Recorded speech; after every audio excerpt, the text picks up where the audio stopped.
So how did I make $2,975 in just 1 week? Simple, I went to the dealership and asked one of the employees if I could test drive one of the cars outside. What they don't know is that I would take the car home and sell it. So I did that. I took it home. I was getting phone calls from the dealership, the police, but I was like, who cares? They're probably gonna ask me if I'm done test driving the car.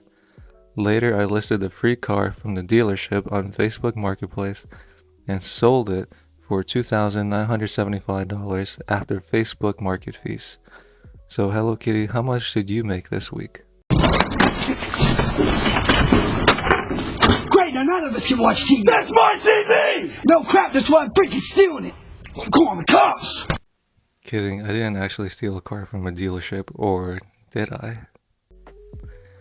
So the actual way I made $2,975 in a week was by trading options. More specifically, what company did I trade in order to make $2,975? Comment down below if you can guess the stock by the thumbnail. So the stock that made me $2,975 is Starbucks. So if you guessed Starbucks, good job, you were right. So basically what I did was that I bought a call option of Starbucks on February 15th. Then what I did, I sold that option on February the 21st, and boom, I made $2,975. Now you might be like, what, really? That's it? Well, yes and no. One thing that everyone needs to learn while trading options is that you need to have a game plan, because with that one, you're basically gambling at that point.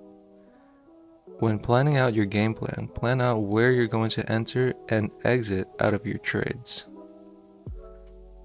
Now, what are options? Basically, to explain it in the most simplest way, if you think a stock is going to go up, you buy a call option. If you think a stock is going to go down, then you would buy a put option.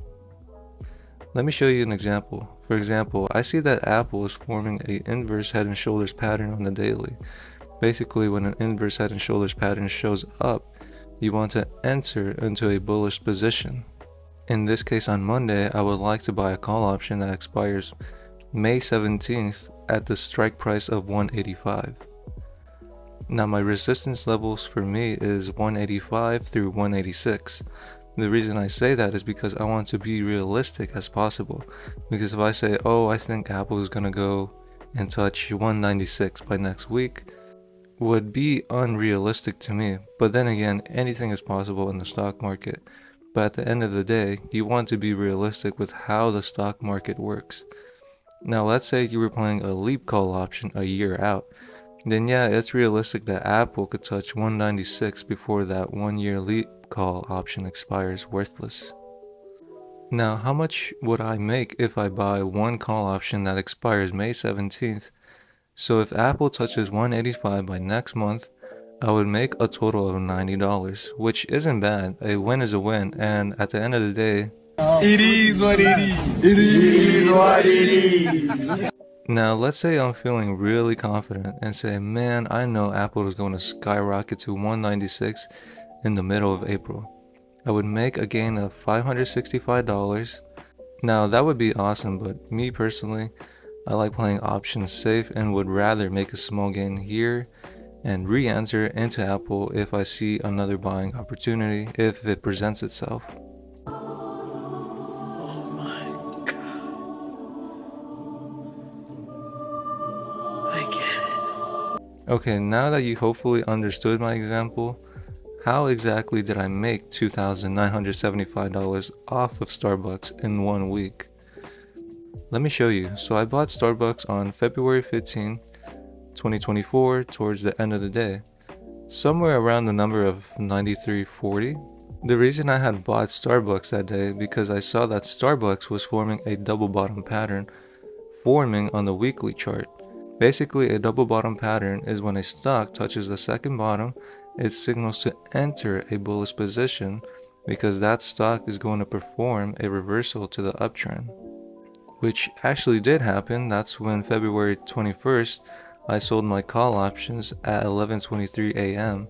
The reason I sold earlier than expected because I was like, okay, I'm already up $2,975. What more do I want? So I was like, yeah, let me exit before everything just starts crashing down. Then later that day, around 12:25 p.m., it got rejected by the 9-day moving average.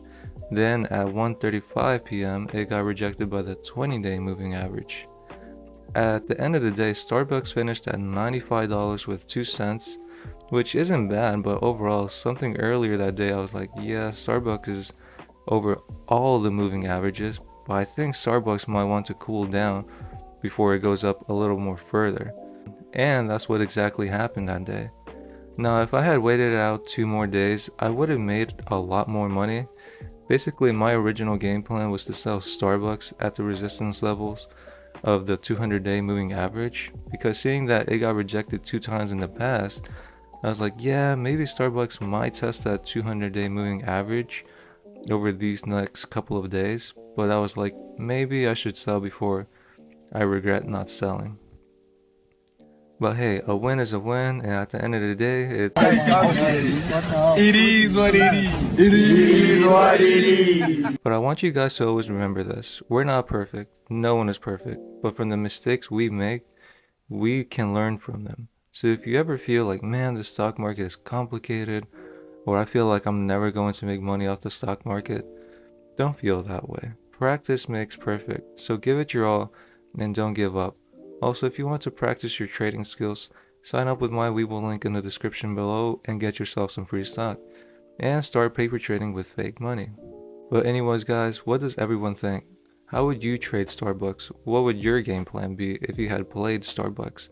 Also, let me know what stocks are you trading for this upcoming week. Let me know in the comments down below. This concludes the video. Hopefully you guys enjoyed it. Get yourself some free stock when you sign up with my Webull link in the description below or wherever you're viewing this at. As always, take care everyone, and I'll see you in the next video. Also, this is not financial advice. Alright, see you guys. Take care. Bye.